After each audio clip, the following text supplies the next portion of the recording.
हैं सबसे पंगा, और यूपी में चारों तरफ पंगा ही पंगा, उनका यही काम है।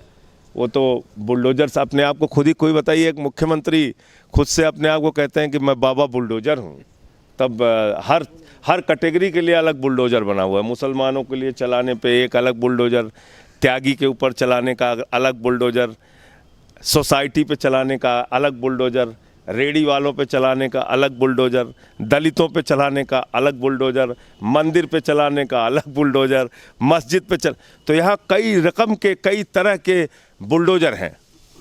ये सरकार अपनी उपलब्धि मानती है कि हम कितना अच्छा आपको तोड़ सकते हैं, कितनी हमारी विध्वंसक मानसिकता है, कितना हम आपको तहस नहस कर सकते हैं, और इस पर गौरवान्वित होते हैं, कहते हैं हम बाबा बुलडोजर हैं। तो योगी जी को सच्चाई से रूबरू होना चाहिए। बरेली में मैंने चीखते हुए बाबाओं को देखा है जिनके मंदिर के सामने के घर तोड़े गए। मैंने इसी उत्तर प्रदेश में नोएडा में देखा है किस तरीके से सोसाइटी में तोड़ा गया, उसके पहले त्यागी का घर तोड़ा गया। यही कर रहे हैं ये दिन रात, कैसे लोग रेडी पटरी वालों को तोड़ते हैं। तो ये जो आप ट्रेंड चला रहे हैं, हमने विकरू कांड के बाद देखा, वहाँ भी ऐसे ही घर गिरा दो, तोड़ दो। ये कानून के लिए ठीक नहीं है। मज़ा तो आ सकता है इसमें, कोई डाउट नहीं। जब आप टीवी पे देखते हैं, हाँ भाई पहुंचा बुलडोजर, अब तोड़ा जा रहा है, दिन भर आपको टीआरपी मिल सकती है, मज़ा बहुत आएगा लोगों को, लेकिन ये कानून की दृष्टि से ठीक नहीं है। बाबा साहब ने इस देश को एक संविधान दिया है, उसके मुताबिक ये देश चलेगा, किसी मोदी और योगी के फरमान से नहीं चलेगा। देखिए, मुझे लगता है कंफ्यूज होने की ज़रूरत नहीं है। और ये जो एक तरीका है वोट कराने का, जैसे आपका भी सवाल है कि मुस्लिम इस तरफ जा रहा है, हिंदू इस तरफ जा रहा है, इसको बंद करना होगा। इससे कोई फ़ायदा नहीं है, कोई फ़ायदा नहीं। नफ़रत की बुनियाद पे दुनिया का एक भी मुल्क आप मुझे बता दीजिए जो आगे बढ़ा हो, नहीं बढ़ सकता।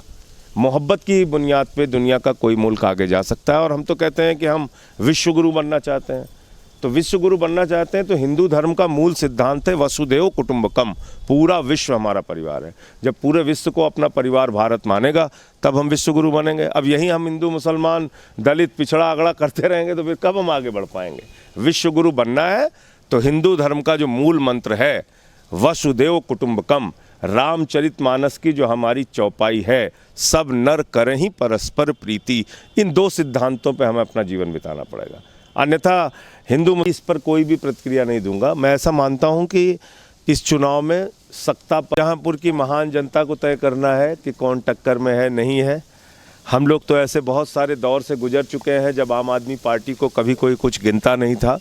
10 साल में राष्ट्रीय पार्टी बनाने का गौरव इस देश की जनता ने दिया है। तो मैं समझता हूँ लोकतंत्र में असली मालिक जनता है, वो तय करेगी कि कौन चुनाव जीतेगा है हारेगा। मैं एक ही बात कह सकता हूँ कि जिस तरीके से यहाँ पर कुचक्र रचा जा रहा है भारतीय जनता पार्टी के द्वारा, पूरे चुनाव को गलत दिशा में ले जाने की कोशिश की जा रही है, वो ठीक नहीं है लोकतंत्र के लिए। दूसरे दलों को तोड़ना, ये करना। एक बात और मैं बता दूं कि पिछले 1 साल से आम आदमी पार्टी लगातार इस चुनाव के लिए तैयारी कर रही है। तो ख़ासतौर से इस नगर निकाय के चुनाव में मुझे उम्मीद है कि उत्तर प्रदेश की जनता हमें अच्छा परिणाम देगी। एक मौका मोदी जी को लोगों ने दिया, एक योगी जी को दिया। ये शहरों की सफाई का काम है, मैं कह रहा हूँ ये झाड़ू वालों को दे दीजिए। एक छोटी सी सरकार हमें भी दे के देखिए, हम अच्छा काम करके दिखाएंगे। सुमन वर्मा जी हमारी यहाँ से कैंडिडेट हैं। उनका परिवार एक बहुत अच्छा सक्षम राजनीतिक परिवार रहा है यहाँ का, और मुझे उम्मीद है कि इनको अच्छी सफलता और हमारे पार्षदों को अच्छी सफलता इस चुनाव में मिलेगी। नगर निकाय के चुनाव में हमने 2-3 प्रमुख मुद्दे रखे हैं। हाउस टैक्स साफ, वाटर टैक्स माफ़ और शहर होगा साफ।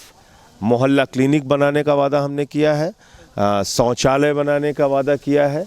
तो ख़ास तौर से हमारा पूरा ध्यान जैसे एमसीडी में हमारा दिल्ली के अंदर प्रयास है कि कैसे आपका शहर साफ़ सुथरा रहे, और जो भूत भर्ती होती है, मतलब कि कागजों पे सफाई कर्मचारी हैं लेकिन उनका कहीं अता पता नहीं है, तो वो भूत भर्ती को भी पकड़ने का काम और उसके खिलाफ कार्रवाई करने का काम, और जो सफाई कर्मी हैं उनको उचित मानदेय मिले, इसकी व्यवस्था हम लोग करेंगे।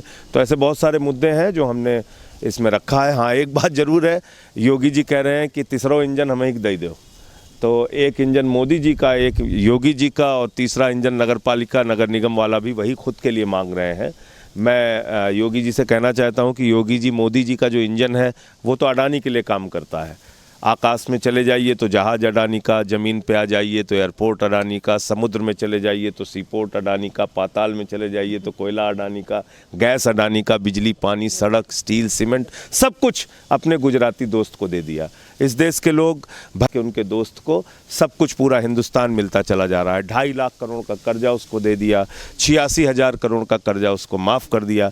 तो मोदी जी का इंजन फेल हो चुका है। उन्होंने जितने वादे इस देश के लोगों से किए थे वो पूरे नहीं किए। दूसरा योगी जी का इंजन है, इस इंजन में 26,000 सरकारी स्कूल बंद हो चुके हैं।